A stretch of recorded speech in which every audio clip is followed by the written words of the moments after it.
Marketplace is sponsored by Uninet. Over 1,000 project-driven organizations rely on Uninet for time and billing, real-time project reporting, resource scheduling, budgeting, and financials. Customers report faster invoicing, improved utilization, and happier employees. Learn more and watch videos at unanet.com. This Marketplace podcast is supported by PatLive, a team of 24/7 virtual receptionists for businesses who can't or don't want to answer their phones. To try PatLive completely free for 14 days, visit patlive.com. On a Friday, here's where we are, everybody. Some big picture economics. Facebook has its eye on you, and Wi-Fi from way, way back. From American Public Media, this is Marketplace.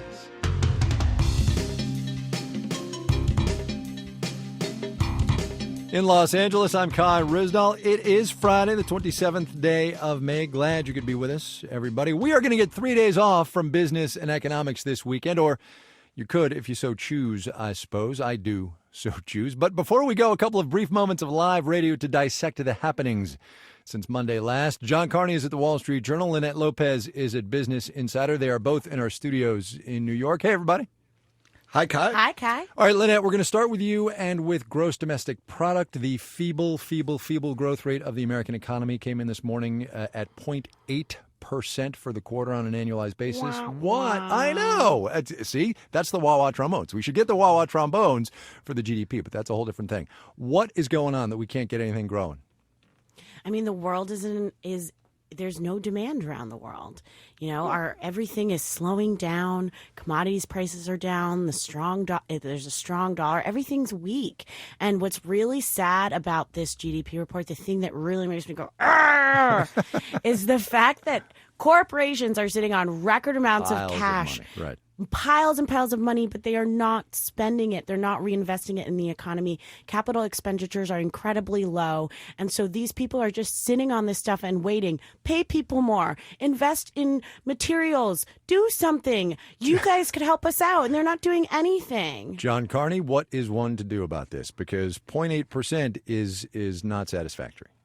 No, it's way too low, and it's troubling because, there's slowdowns in China. Europe is still a little shaky, but there's nothing, that you could point to that's fundamentally wrong or scary that should be keeping growth that low. And so that's troubling because you get this number, then people say, oh man, the economy is really bad, and react to it by, saving a little more and not spending, which just slows down the economy even more. And yet, no less a person than Janet Yellen, Ph.D., chair of the Federal Reserve of the United States of America, said today, Lynette, in a Q&A up at Harvard, there is nothing wrong with us raising rates in the next couple of months in this economy. Explain the disparity, because when the Fed raises rates, it's a signal that everything is good. Well, she's saying that our economy is healthy. But if you look around the world, there's a completely different story. China is a disaster. So is Brazil. That's the seventh largest economy. Europe is working out its issues. Greece has a few more months on the table for. Don't even get started with that stuff. So the rest of the world is a mess. Janet's saying we look okay. We're still strong doing our thing. It's time to raise rates. So let's put an end to that. Yeah, exactly, John. How do you make sense of that? Because totally. I mean, the day that they come out and raise rates, what's going to happen, John? Everybody's going to go, oh, my gosh, Well, this is what she's trying very hard to avoid, which is why she made her speech at Harvard today, why there's a whole bunch of Fed speeches coming on, because they really want everybody to be very well prepared for the fact that they are going to raise rates sometime quite soon. And so they're trying to say, look, guys, we're really serious. This time we're really, really doing it. And the funny thing is, the market only still half believes them. People are saying, I don't know, they head faked us before. Maybe they'll head fake us again.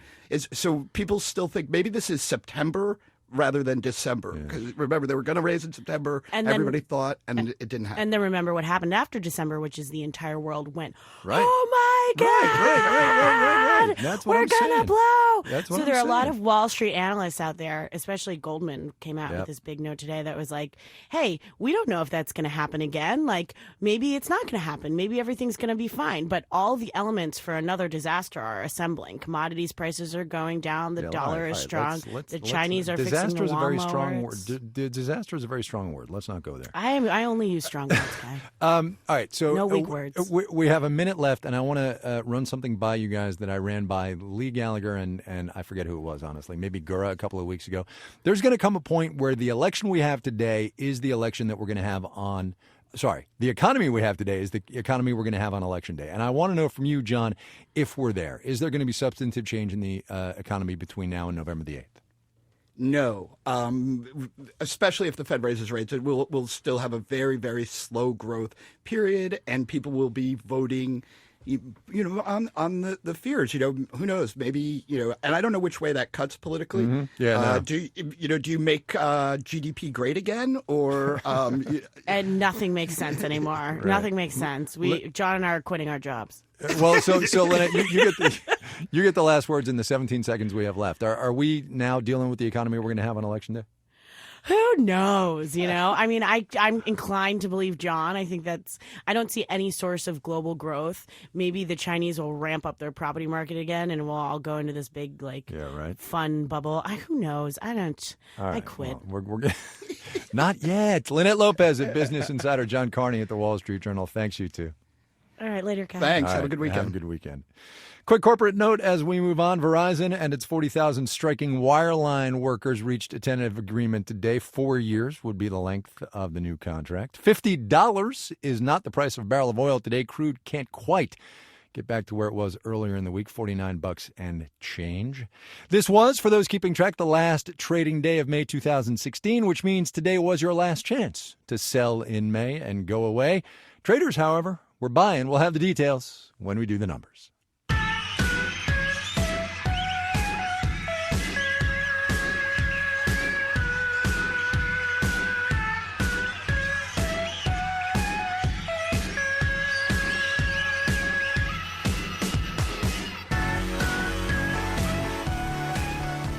If you already thought Facebook was everywhere, yeah, well, you ain't seen nothing yet. The company announced this week it's not only going to sell targeted ads to people on Facebook, people the company knows a whole lot about, by the way, but now it's also going to track and target ads to people when they are not on the site, and even if they don't have a Facebook account. But come on, who among us doesn't have a Facebook account, right? Well, apparently Marketplace's Kimberly Adams doesn't, so of course she got this story. There are consequences to being the only person in your social group not on Facebook. I miss party invites, I don't know anyone's birthdays, and people actually contact my mom on Facebook when they're trying to track me down. But the internet for me is just a little less, let's say, filtered. Matt Hobbs is a partner with consulting firm PwC. For you who doesn't have those types of accounts, you'd probably just be looking generically at the web and picking through everything that you see and deciding what's interesting to you. And I like that. Spending time on social media tells the sites a lot about you, and that's valuable in targeting online ads. And Hobbs says the digital advertising market is very competitive. It keeps growing. I think it's been around 20 years, but we're looking at projections over the next 5 years growing up to $240 billion US globally. And Facebook wants more of that market. The company already had some info on non-users who visited Facebook or partner sites. Now it will use it to target holdouts like me with ads the algorithms think will interest me. You know who else makes a lot of money doing that? Google. Nate Carter is with marketing firm Media Associates. Facebook and Google are very much competing for the same ad dollars, and they've been going up against each other for years now. Plus, he said, it's not like the big internet companies don't already know my business anyway. In Washington, I'm Kimberly Adams for Marketplace. I'm obliged to mention that Kimberly is not entirely asocial on social media. You can get her on Twitter, if you like, at KA_Marketplace. We're doing a story later on in the program about wireless spectrum, the airwaves through which broadcast and internet signals get to us. Right now, though, some news that's more about actual waves. Microsoft and Facebook have announced they're going to cooperate on building a new undersea data cable stretching from Virginia to Spain. Cables like that are nothing new, but they have traditionally been the purview of traditional telecommunications companies. Marketplace's Jed Kim explains why tech is getting into that game.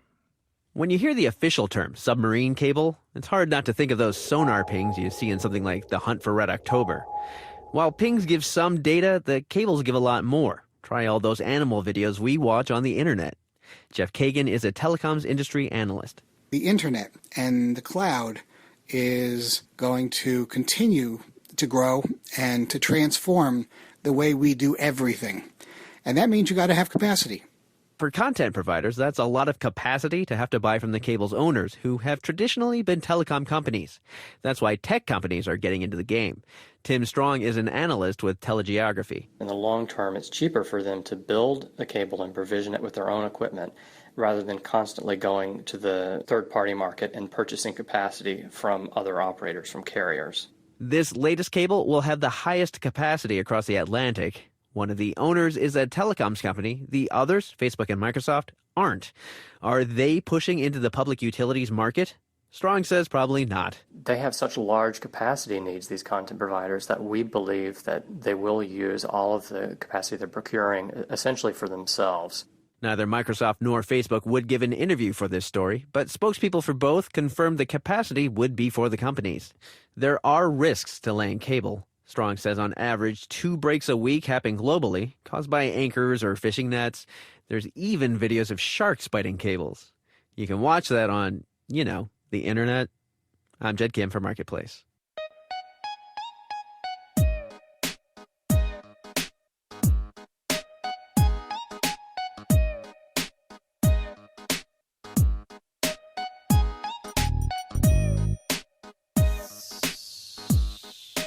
With the acknowledgement that any given political season will conjure up its own set of issues that everybody loves to bash, the global trading system does seem to have come in for a good bit of criticism this time around. The Democrats on the ballot aren't wild about free trade. The GOP candidates and the likely nominees specifically, ditto with a bullet. Luckily for us, we've got a reporter who lives and breathes international trade. Tracy Samuelson is her name, so we asked her to unpack how we got here.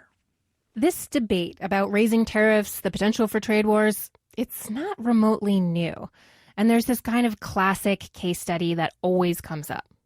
This is a picture of Mr. Smoot and Mr. Hawley. They look like pretty good fellas.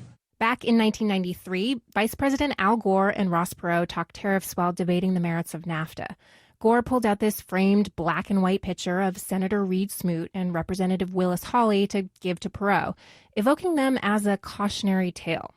They raised tariffs, and it was one of the principal causes, many economists say the principal cause, of the Great Depression. Now, that's not quite right, says Douglas Irwin, an econ professor at Dartmouth College. But he says the Smoot-Hawley tariffs did worsen the Great Depression and slow recovery from it. Because when Congress raised tariffs in 1930, other countries returned the favor. To the extent that other countries imposed barriers against our exports, you'd have fewer sales, you might have to lay off some workers, and it wasn't good for those who are selling to foreign markets. Import tariffs also made buying foreign goods more expensive for U.S. consumers, a big reason to be wary of a trade war. I think it's playing with fire because you don't know how the other country is going to react. Irwin says we don't really see full-on trade wars anymore. But we see little trade wars. Sometimes we see skirmishes. Sometimes we see battles. Countries are increasingly trying to tilt the playing field in favor of their domestic producers, says Simon Evenet, a professor of economics at the University of St. Gallen in Switzerland. He tracks protectionist measures and says we've seen a big uptick in 2015, early 2016.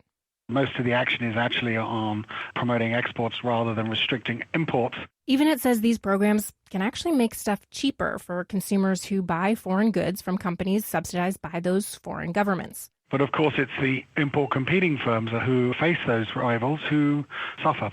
Given a level playing field, we can compete with anybody. That's Leo Gerard. He's the international president of United Steelworkers. Our problem is that we're being asked to compete with countries that don't play by the rules. So as a union guy, Gerard's take on trade wars is a bit different from the academics. We are in a trade war. We just haven't been fighting back. So what we need is stronger trade laws. We need to modernize our trade laws, and we need to enforce them so that the trading countries that we trade with we'll have a level playing field. He says levying big tariffs on imports doesn't solve the problem. I'm Tracy Samuelson for Marketplace.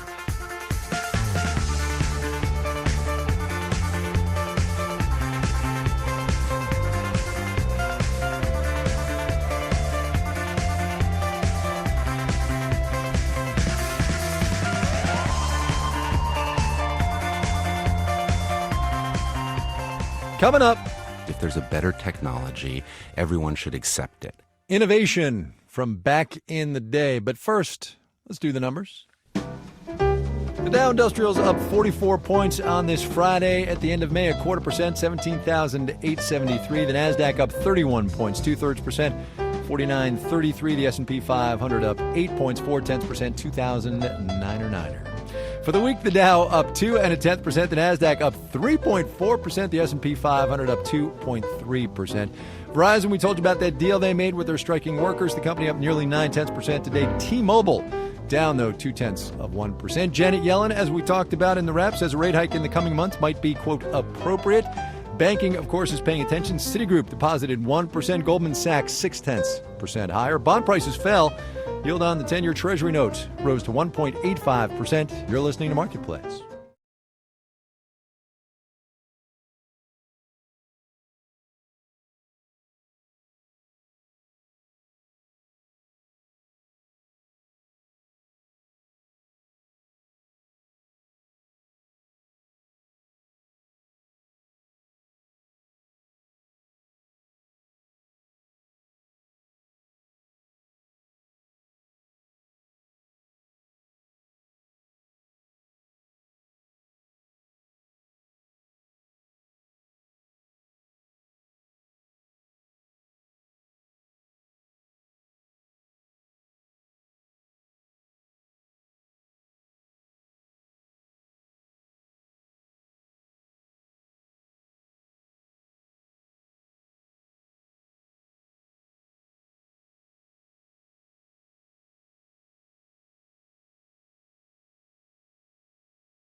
This is Marketplace. I'm Kai Ryssdal. You know how you get a couple of days off at the end of your work week? That thing called a weekend? Not everybody gets one, though. And farm workers in New York are today's example. A group of those farm workers are walking across the state to push state lawmakers to pass a bill that would make them eligible for overtime pay, a day of rest, and the right to unionize. Eilish O'Neill met up with a group of them as they went through Manhattan. Late Saturday afternoon, farm workers and activists are making their way through Harlem and Washington Heights in Manhattan. Their feet may hurt from a long day of walking, but they're still enthusiastic. They're drumming, chanting, handing out flyers. A pair of them's on roller skates. The marchers are trying to right what they see as an historical wrong. You know all the labor laws we take for granted, like days off? They were passed back in the 1930s during the New Deal.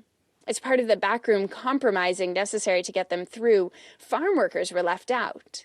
Since then, a handful of states have gone ahead and granted protections to farm workers anyway, but New York is not one of them.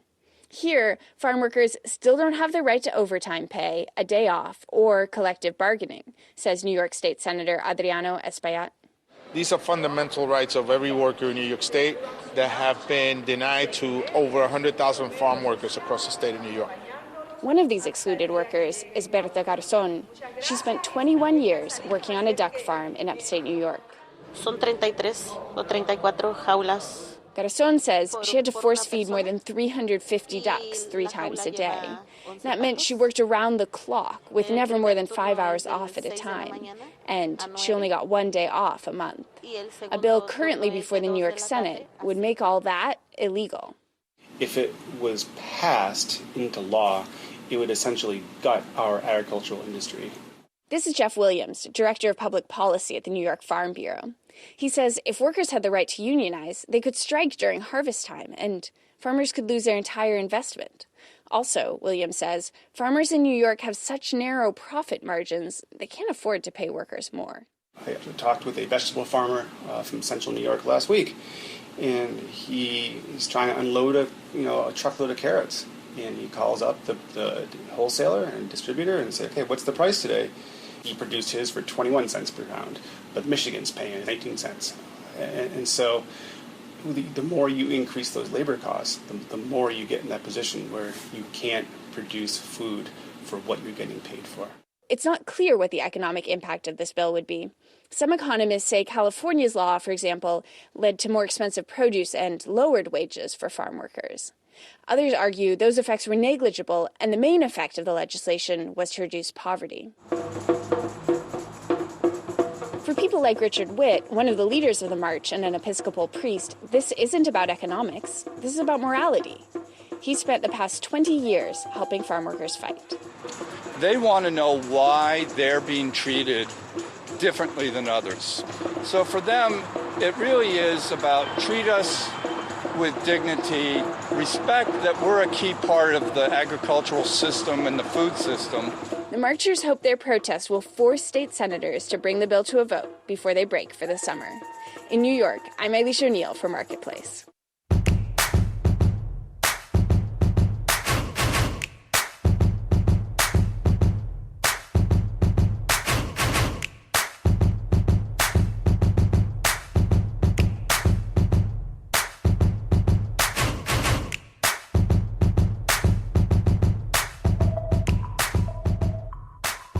Next Tuesday, the FCC, the Federal Communications Commission, is going to do a little dabbling in the electromagnetic spectrum market.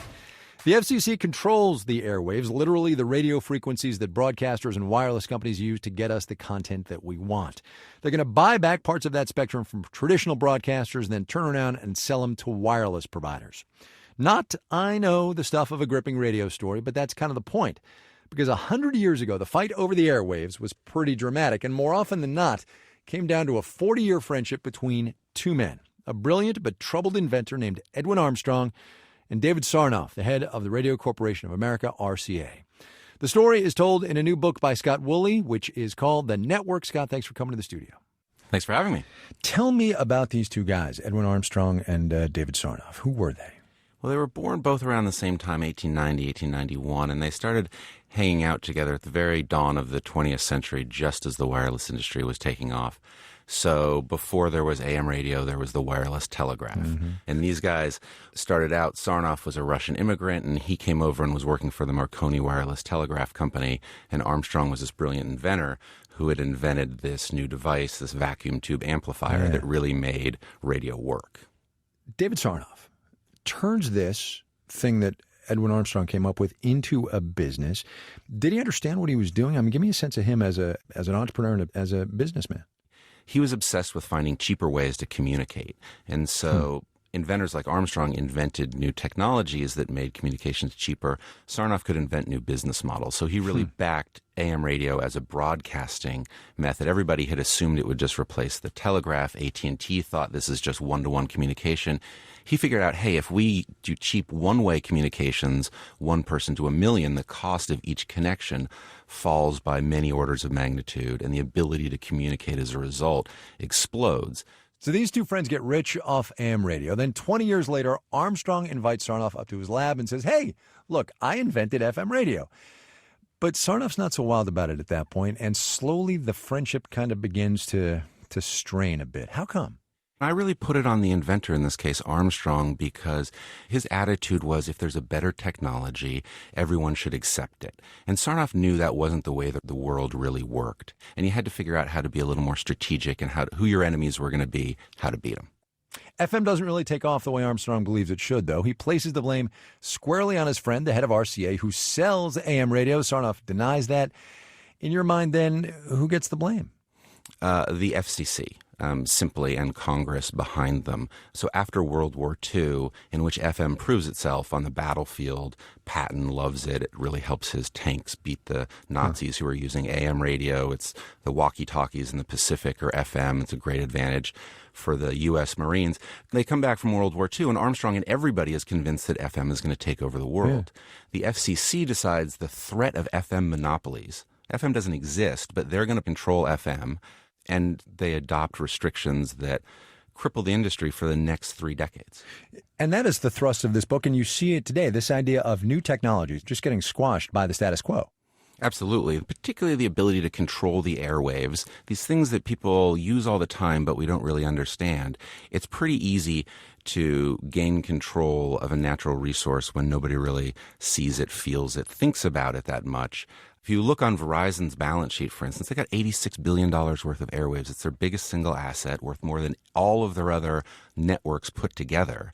So literally the atmosphere, that's their asset. The legal right to use specific wavelengths. Wow. Specifically, $86 billion, that's one company.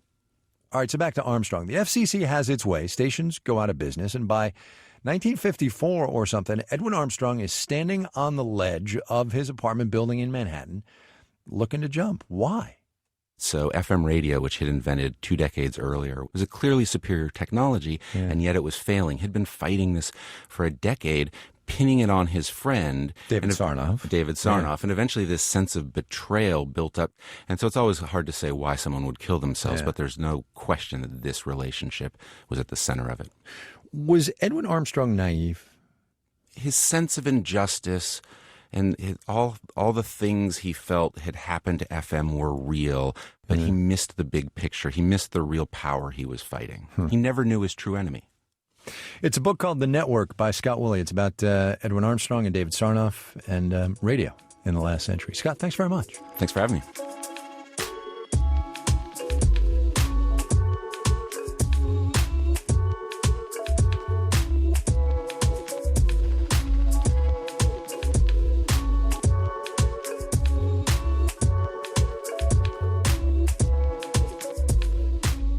This final note on the way out today, I called it a political fever dream yesterday, the idea that Donald Trump and Bernie Sanders were eventually going to wind up on a debate stage. And what do you know?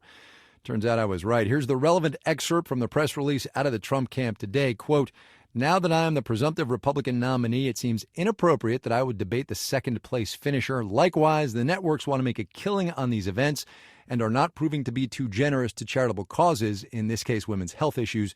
Therefore, as much as I want to debate Bernie Sanders, and it would be an easy payday, I will wait to debate the first-place finisher in the Democratic Party." End of quote. Now you know.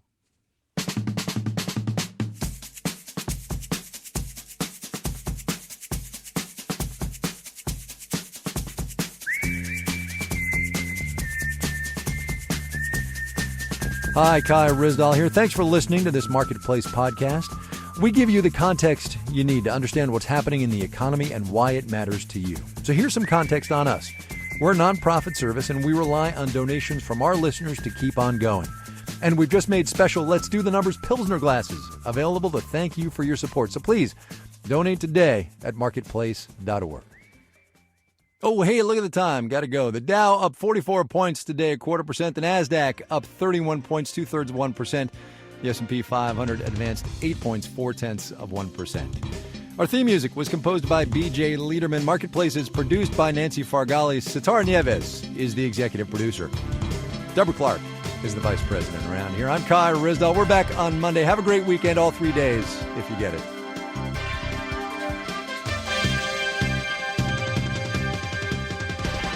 This is APM.